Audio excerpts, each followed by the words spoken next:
ఒక ఇష్టి చేస్తారు.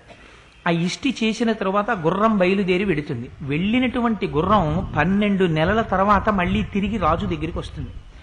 ఆ రాజు దగ్గరికి గుర్రం తిరిగి వచ్చే సమయానికి ఫాల్గుణ మాసంలో అమావాస్య తిథి నాడు మళ్ళీ, అంటే వచ్చే చైత్రమాసం ప్రారంభమవుతోందనగా 2వ సంవత్సరపు చైత్రమాసానికి ముందు రాజు యాగశాలా ప్రవేశం చెయ్యాలి. ఆ యాగశాలా ప్రవేశం చేసే ముందు బ్రహ్మ, హోత, ఆధ్వరువు మొదలైనటువంటి వారిని వరిస్తారు. అందులో ఋష్యశృంగ మహర్షిని బ్రహ్మగా వరించారు. ఆధ్వర్యువుగా వశిష్ఠ మహర్షిని వరించారు. ఆ వశిష్ఠ మహర్షి దగ్గరికి వెళ్లి వారి పాదములు పట్టి ప్రార్థన చేసి దశరథ మహారాజు గారు ఒక మాట అంటారు. పునఃప్రాప్తే వసంతేతు పూర్ణ సంవత్సరోభవత్ ప్రసవార్థం గతో యష్టుం హయమేధేన వీర్యవాన్. వసంతమాసం మళ్ళీ తిరిగి వచ్చేసింది. 6 ఋతువులు గడిచిపోయాయి. తిరిగి మళ్ళీ గుర్రం వచ్చింది. యాగశాలా ప్రవేశం చేసి నేను అశ్వమేధ యాగాన్ని ప్రారంభం చెయ్యాలి. నా పురోహితులలో శ్రేష్ఠుడవైనటువంటి వాడా, నా మనస్సెరిగినవాడా, సర్వకాలములయందు నా హితమును కోరుకునేటటువంటి స్వభావమున్నవాడా, ఓ వశిష్ఠ మహర్షి, నువ్వు దైవముతో సమానమైనటువంటి వాడివి.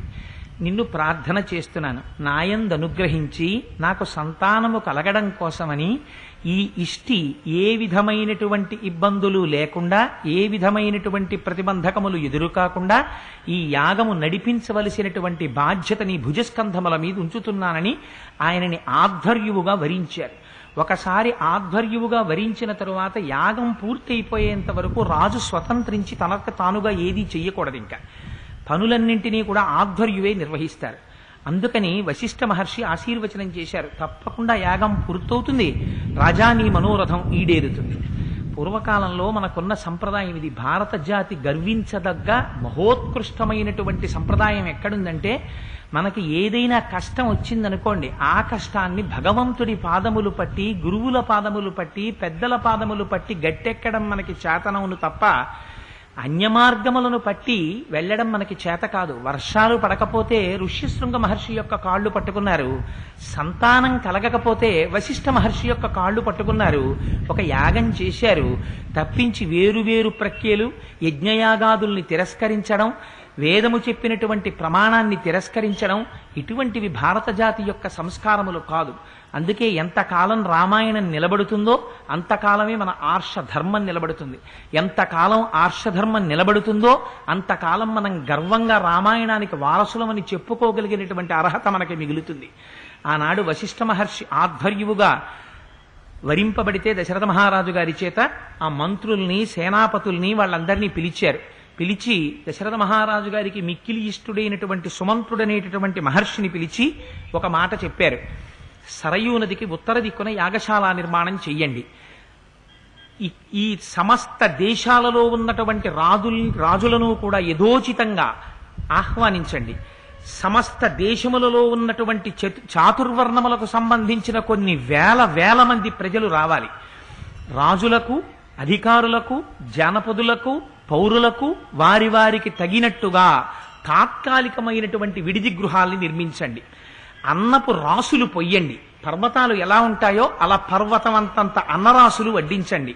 శిల్పులను, పెద్ద పెద్ద చెక్కగలిగినటువంటి మహాపండితులను, గొప్ప బ్రాహ్మణులను, వేదము చదువుకున్న వారిని, విద్వాంసుల్ని, జ్ఞానమును సముపార్జించినటువంటి వారిని సత్కరించి యథోచితంగా వారికి ఇవ్వవలసినటువంటి తాంబూలమిచ్చి తీసుకువచ్చి ఆ యాగంలో కూర్చునేటట్టుగా చెయ్యండి. దీనితో పాటుగా ప్రధానమైన విషయాలు కొన్ని జ్ఞాపకం పెట్టుకోండి.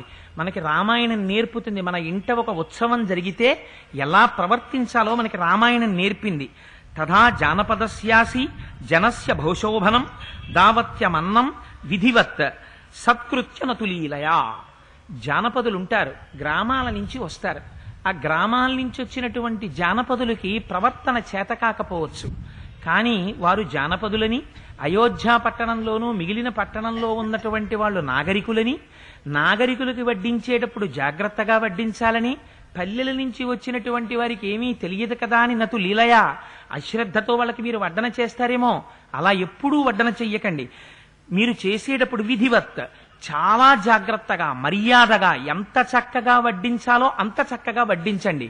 వశిష్ఠ మహర్షి ఈ మాటలు చెప్తే చెవులకు మణికుండలములు పెట్టుకుని బ్రాహ్మణులు పక్కన సహాయకులతో కూర్చుని అన్నాన్ని అంత జాగ్రత్తగా వడ్డించారట. ఇవాళ నేను చాలా చాలా పెద్ద పెద్ద ఆశ్రమాల్లో కూడా చూస్తున్నాను, పేరుకి అన్నదానం చేస్తున్నామంటారు. గబ్బ గబ్బ గబ్బ గబ్బ వడ్డించుకుంటూ వెడితే నిజంగా అక్కడ కడుపు నిండకుండా ఉండిపోయిన వాడు ఎవరైనా మళ్ళీ అన్నం కోసం పిలుద్దామంటే పలికేవాడు ఉండడు. ఇది పెద్దలైన వారు కోరుకున్న అన్నదానం కాదు. అందుకని వడ్డించేటటువంటి